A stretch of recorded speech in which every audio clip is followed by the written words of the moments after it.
What's up, adventurers? I didn't think I was going to be making a video so soon after an encounter with a slod, but there's big news this week in the D&D community, and I promise I'm not infected with a tadpole. Actually, these little red dots are because I'm having some cosmetic work done before my surgery in the end of January, so that's exciting. Okay, so when the 2024 Players Handbook came out, one of the biggest gripes was that not all of the classes in D&D were represented from the 2014 and onward version. The Artificer was completely gone, to my very, very sad But Wizards weren't saying anything, and for some reason, we may never know why they didn't choose to include it when they first dropped the Player Handbook a few months ago. Well, today-ish, this week, we got a cool surprise. The brand new 2024 Unearthed Arcana update for the Artificer.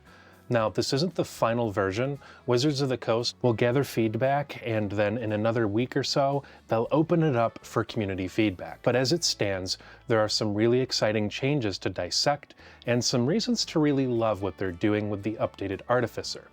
So let's fire up the Forge, tune our Tinkerer's tools, and see what's under the hood of D&D's favorite arcane engineer. Let's start by diving deep into the big picture updates that define the 2024 Unearthed Arcana version of the Artificer. Let's take a look at each of these changes and the impacts on how the class plays, how you'll prepare for adventuring days, and ultimately how the Artificer stands within the party's balance of power are all things that I want to touch on. Keep in mind, once again, that things are going to shift up and down as they make changes after the feedback period. But this is kind of what you can expect with some minor tweaks. The first topic of discussion is magical tinkering. In previous iterations, magical tinkering allowed you to imbue tiny non-magical objects with simple magical effects like emitting light, recording a message, or producing a small visual illusion. It was a neat, flavored feature, but kind of somewhat limited in pure utility, often feeling a little more kind of like a party trick, and if you were extremely creative, maybe something more.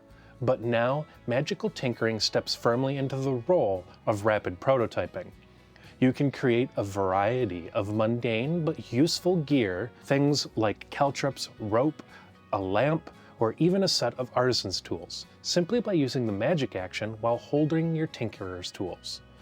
These conjured items last for an hour and vanish afterwards. Some of these choices are, well, what's the point of a bedroll that only appears while you're trying to sleep on it? I don't know. But caltrops and oil are good, especially at low levels. Crucially, you can only make a number of these items equal to your intelligence modifier per long rest. What are the impacts on roleplay and balance? Well, there's a huge utility spike here. This simple choice makes Artificers a viable, variable walking toolbox, if you will. It is a huge boost to team problem solving. You become the team's MacGyver, if you will, able to produce exactly what's needed, reducing downtime spent buying or scavenging small gear. This adds incredible flexibility and cements the Artificer's role as a resourceful support character. While it's a powerful utility, it's largely non-combat focused. This boost doesn't break the game's combat math. Instead, it shores up a role-playing and exploration pillar that can be kind of neglected. This makes the Artificer feel richer without overshadowing other classes' combat specialties, though don't sleep on caltrops. Trust me, don't sleep on them. One thing I absolutely love is the spellcasting flexibility. In the older version of the Artificer, you selected your cantrips at level up, and typically you'd be stuck with them. While Artificers already had a decent spell list, not being able to pivot your cantrips was kind of limiting if your party's composition or your needs changed. Now, after each long rest, you can replace one Artificer cantrip with another from the Artificer spell list. This is a small but significant change, echoing with what Wizards got in the 2024 update, making it a feature exclusive to intelligence casters. This is a quality of life improvement. In terms of raw power, it doesn't massively boost damage per round. It increases versatility and ensures that you contribute meaningfully as the campaign evolves. If you loved playing Artificers like me, then you'll remember infusions were a hallmark of the class, allowing you to apply magical enhancements to mundane items. A simple weapon could be a +1 weapon, or you could turn a regular armor into +1 armor. was versatile, but it can feel sometimes fiddly. Tracking which items had which infusions and your infusion limits, it could kind of get complicated. There's a big running joke amongst nearly everybody that Artificer is the most spreadsheet-worthy micromanagey class that's in the game. In this new update, infused items have been replaced with replicate magic item. Instead of applying generic buffs, you now have a list of plans that at various Artificer levels let you craft fully realized magic items each morning. As you level, the rarity and options increase, from common utility items like a bag of holding or goggles of night to eventually more potent rare items. You can create multiple items per day at higher levels, and if you exceed your maximum, the oldest item vanishes. There's less cognitive load, and if I want a bag of holding today, it's pretty straightforward, compared to remembering a suite of infusions and their specific rule. Your daily loadout can contain a variety of magical items, letting you kind of pivot roles on the fly. Need more mobility? Craft the Boots of the Winding Path. Need defense? A +1 shield. Over time, you gain more and better tools, customizing your inventory to the day's challenges. And over multiple levels, this might feel stronger than the old infusion system, but it's still balanced by item rarity and daily maximum count. Instead of incremental buffs, you're getting discrete items with well-known power level. Overall, it's a powerful shift to clarity and to utility rather than raw combat might. In this version, magic item tinkering replaced tool expertise. Tool expertise doubled your proficiency bonus for tool checks, making you very skillful, but not adding much mechanical oomph beyond skill checks. It was useful, but not game-defining. Now, with magic item tinkering, you have a whole new mechanic where you can drain a magic item you created to gain a spell slot. This feature is limited once per long rest and destroys the item. I absolutely love this. It might be one of my favorite class features from a usefulness standpoint. It doesn't give you free spells all day, it's a one-time emergency reserve per long rest. It's balanced by permanently losing a crafted magic item, and it adds a strategic resource management layer without dramatically inflating your average daily spell output or your cognitive load. You're trading one form of advantage, a magic item, for another, a powerful spell, which is inherently balanced in my opinion. Flash of Genius has also been redesigned. Previously, it let you add your intelligence modifier to an ally's saving throw or ability check when you saw them make the roll. Now you can use Flash of Genius when someone fails the roll. This means you're never going to waste it. You see the fail, you react, and potentially turn it into a success. It's a straightforward buff. You're using it only when it matters. It ensures that you maximize your limited daily uses. It makes the Artificer feel like a true safety net for the party. It's easier to keep the team standing against deadly effects, traps, and failed checks. The updated Flash of Genius cuts through the guesswork. Now you only spend it if the roll fails. This tiny tweak is huge in practice. Suddenly you feel like a clutch MVP, stepping in at exactly the right moment. The party's rogue fails a dexterity saving throw to avoid a crucial trap. You can sweep in. Oh, no you don't. We're not losing you to some rusty spike pit, and boom, Flash of Genius saves the day. This enhances the Artificer's role as a reliable problem solver rather than a hopeful gambler. In the old version, your genius moments sometimes got wasted. In the new version, you become a guaranteed safety net. It's a subtle but impactful shift, and one that I feel feels more heroic and satisfying. There have also been changes to the spell storing item feature. In the old version, the item let you store a first or second level Artificer spell. This was great utility, but somewhat limiting, especially at higher levels. Now it includes level 3 Artificer spells as well. This gives you access to stronger stored spells like Haste, my favorite Fireball, Hypnotic Pattern, Glyph of Warding, or Dispel Magic, depending on what's available in your class spell list. I think this is a hugely needed buff. Higher level spells in the item increase the Artificer's strategic depth. You can hand this item to an ally, enabling them to cast a spell you normally would, freeing you up to do something else. Haste and Fireball, my two go-tos. It doubles down on the Artificer's unique identity, empowering allies through items. Allowing up to 3rd level spells isn't game-breaking. Still, you only get so many uses per day, twice your intelligence mod, and you must invest a higher level spell slot and a long rest's preparation. It's strong but still within a fair power curve for a half-caster at mid to high levels. I think one of the problems with the old Artificer was that, sure, it was super cool, but it really struggled in high-level play. This can help keep it up a bit. Soul of Artifice also saw a revamp. At level 20, it let you add your proficiency bonus to saving throws for each magic item attuned, and provided a way to drop to 1 HP instead of 0 by sacrificing a reaction. It was strong, but the reaction timing and 1 HP bounce back sometimes felt underwhelming. Now you still sacrifice an item, but instead of 1 HP, you jump up to 20 HP, which is absolutely huge, and you don't need to use your reaction. This is more reliable, and it makes the moment feel truly epic. You can also add a 1d6 to ability checks while you have at least one attuned item once per turn. This makes you better at nearly everything, reflecting your deep connection to magic items. Jumping to 20 HP instead of 1 is a massive difference, and you're far less likely to get downed again immediately, and adding a d6 to checks once per turn makes you a skill powerhouse. Perfect for top-level artificers who are already versatile. At level 20, being powerful is expected. This doesn't trivialize encounters, but it does cement the artificer's status as a high-level problem solver who just won't quit. One of my analysts said it might even be the best capstone feature of all of the classes in the game. The other capstones for other classes feel underwhelming. Now that we've examined the core class updates, you're probably going to slap me if I don't get to the subclasses. So let's focus our magnifying glass first on the Alchemist, and then moving on to the Armorer, Artillerist, and Battlesmith. Each one got a fresh coat of arcane paint and some shiny new bells and whistles. Whether you're brewing potions, wielding custom-built power armor, turning a battlefield into a fireworks show, or marching to war alongside your own steel companions, these changes refine how each specialization stands out and performs. So the Alchemist. It's the potion master, but in Tasha's era, experimental elixir sometimes felt like a gamble. You rolled on a table and hoped for something good. The healing was decent, but not spectacular, and the rest of the effects were very situational.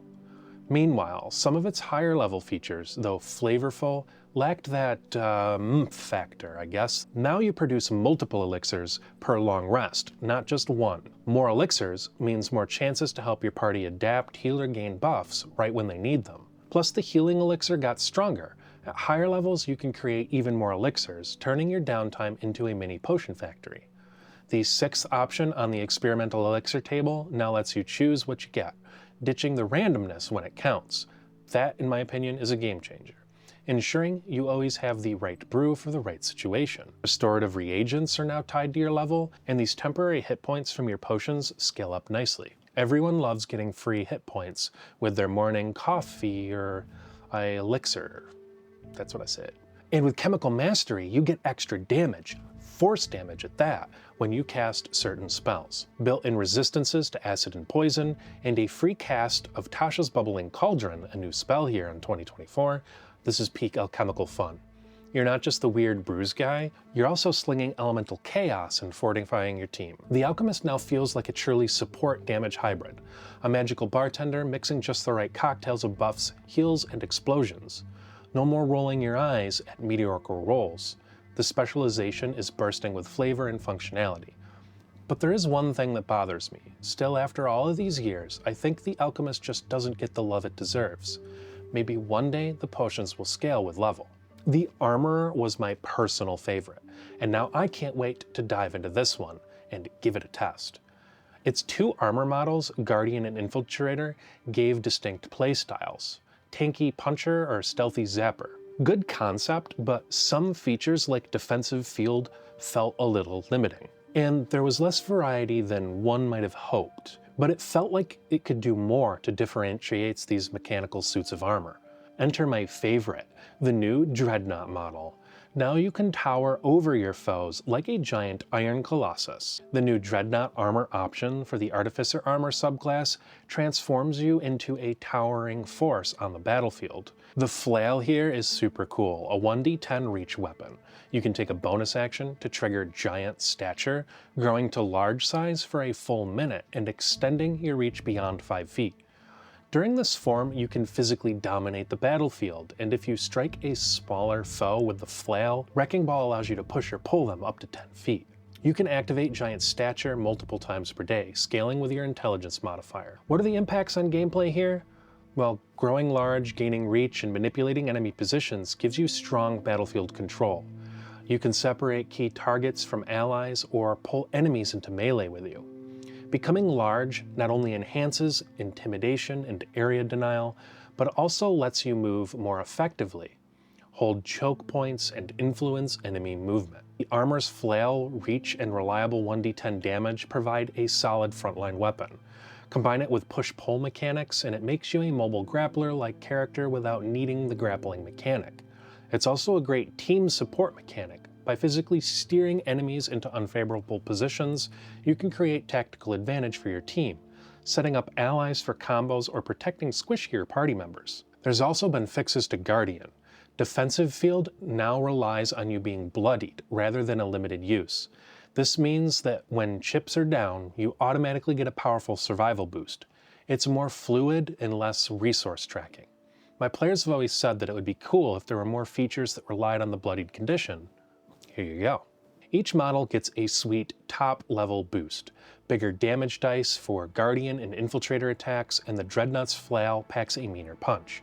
Plus bonus control features that help you yank foes around or mark them with electric light. That's some real battlefield control, baby. The Armorer now feels genuinely like you're customizing and upgrading a mechanical suit with different loadouts. Each mode plays differently, and the changes make the Armorer more than the guy in heavy armor who uses intelligence. You're the Iron Man of D&D, if you will, able to adapt your suit for infiltration, defense, or just smashing through the front door, which is sometimes what you gotta do. The Artillerist is next, and it revolves around an Eldritch Cannon. It was my second favorite subclass, but it always felt a little bit short. The cannon was an adorable arcane turret that could shoot flames, force beam, or protect allies. Think Torbjorn from Overwatch. It was fun, but you had to commit to one mode when you created it. High-level features were strong, but not always intuitive. And sometimes you wished you could do more with that cannon. Now your Eldritch Cannon can change between Flamethrower, Force Ballista, and Protector each time it activates. No more choosing just one mode at creation. When your cannon bites the dust, you can detonate it right there, dealing even more damage. It's a cinematic send-off like dropping a magical grenade when you're about to lose your turret. You can also add more damage dice as you level, and at level 15, you can have 2 cannons at once. That's double the pew-pew for all of you tracking at home, double the tactical coverage. Not to mention, your allies get half cover near your cannons, so you're literally creating fortified positions on the battlefield. The Artillerist's upgrades feel like going from a single static turret to running a full-blown magical artillery battery. You're not just tossing out damage, you're controlling spaces, protecting allies, and unleashing explosive finales. It captures the fantasy of the battlefield engineer who's always got the right tools of destruction at their fingertips. It might be hard now to choose Armorer over this one, just based on how cool it is to me. Oh, the Battlesmith. The loyal steel defender that guarded allies and helped hold the line. It was cool, but it felt a tad underwhelming at times. Force-empowered rend damage wasn't huge, and while helpful, the steel defender sometimes didn't shine as brightly as you'd hoped. I was really hoping that the Battlesmith would at least get a weapon mastery here. I'm a little confused as to why it doesn't, and hopefully the community makes this suggestion when the feedback period opens. I have heard the argument that they aren't giving weapon masteries to subclasses, only the class, since you can get it through feats as well. But I don't know, it just feels missing here. It should have it. As kind of a happy middle ground, I guess, giving the Battlesmith the ability to replace its extra attack with a cantrip like Eldridge Knight or Valor Bard would be a super cool happy medium if they decide to truly not give it weapon mastery. Cross our fingers, roll a d100, something something, leave some feedback when the feedback period opens. Speedier crafting is one of the features that I noticed in the updated version. The crafting magic weapons faster fits the theme perfectly, and it means you're always ready with the right blade or bow for the job. Steel Defender has also been hitting the gym, it seems, with better scaling hit points, a refined stat block, and improved force-empowered rend. These make the Steel Defender a real presence. This is a companion, and it's not a pushover, and it can genuinely contribute in combat while defending allies. Arcane Jolt also gets an enhancement. Instead of scaling off your proficiency bonus now, it scales with your intelligence, which is better at low levels theoretically, a theme they've been going with across the board in the 2024 edition. Now when your Steel Defender hits an enemy, the extra damage stings more, and the heals feel more substantial. You're not just swinging a magical hammer, you're infusing your strikes with raw arcane energy that can mend wounds or blast foes apart. The Battlesmith now feels like a true battlefield medic and guardian. Your Steel Defender isn't just a gimmick, it's a legitimate ally that stands shoulder to shoulder with the party's frontliners.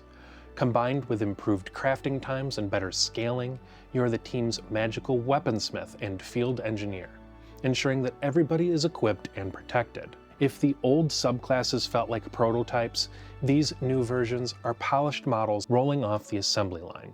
I won't say they're perfect, but it's way better than it was before, and I feel like more people are going to enjoy it, keeping in mind this isn't the final version.